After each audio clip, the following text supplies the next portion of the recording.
guys, welcome back to my channel. So for today's video guys ay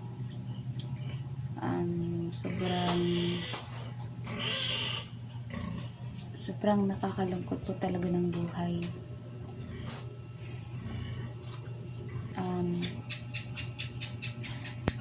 Sobrang dami ko na kasing utang guys. And sa tingin ko din ay hindi ko na siya kayang bayaran pa.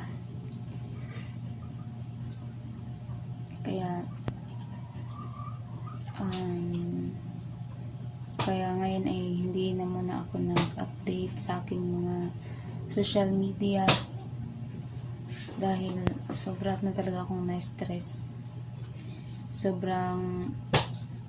Minsan nga guys ay hindi ko na kaya i-control yung sarili ko. Minsan din ay parang hindi na ako nakaramdam ng gutom, hindi na ako nakaramdam ng pagkapuyat, pagkapagod. Parang yung puso ko lang at saka yung utak ko ay parang nadidrain na sa kakaisip kung paano masolusyonan yung mga problema ko. Tanging ang Diyos na lang talaga ang pinanghahawakan ko. At siya na yung bahala sa magiging kinabukasan ko. Yung mga problema ko guys ay nalaman naman ito ng asawa ko recently lang. Kasi nung hindi pa niya alam, sobrang bigat talaga sa loob ko.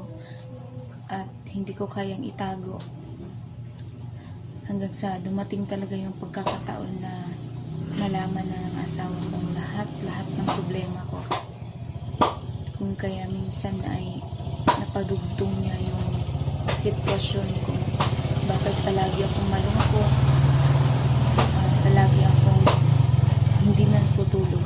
Kasi totoo guys, hindi po talaga ako natutulog nung mga panahon na sobrang stress ko na talaga. May mga pagkakataon na nagising yung asawa ko, mga bandang mga kalahating gabi na, igising pa rin ako kasi nga hindi ako makatulog sa kakaisip kung paano nga ba solusyonan yung mga problema ko. Tapos dumating talaga yung time na nalaman na ng asawa ko yung problema ko. Yun, akala ko magagalit siya sa akin. Akala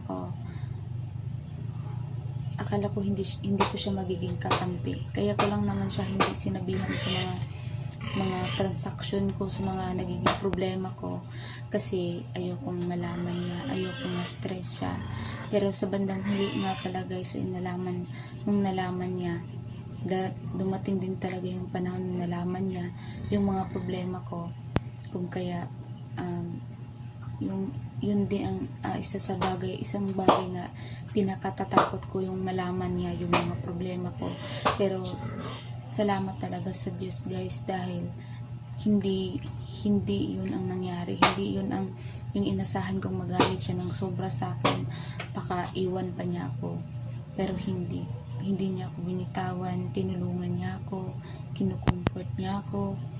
Basta lahat yung ginawa niya para magiging okay lang ako. Kasi nung time na nalaman na ng asawa ko yung problema ko, iyak ako ng iyak. Humingi ako sa kanya ng sorry kasi hindi ko nasabi sa kanya. At ang sabi niya sa akin na sana sa susunod ay lahat ng mga nagiging transaction ko ay sasabihin ko na daw sa kanya. So yun guys, siguro hindi na ako magiging active doon sa aking Facebook, doon sa TikTok, hindi na muna. Siguro dito sa YouTube ay, kasi ewan ko guys, gusto ko talaga mag-vlog, pero hindi ko siya magawa ng paraan kung paano ko siya ma-improve pa.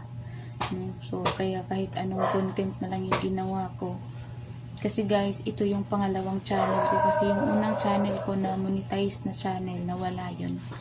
Kasi nga may mga nangyayari So, yan lang muna guys. Update ko na lang kayo sa susunod na vlog. Maraming salamat sa panonood. Bye.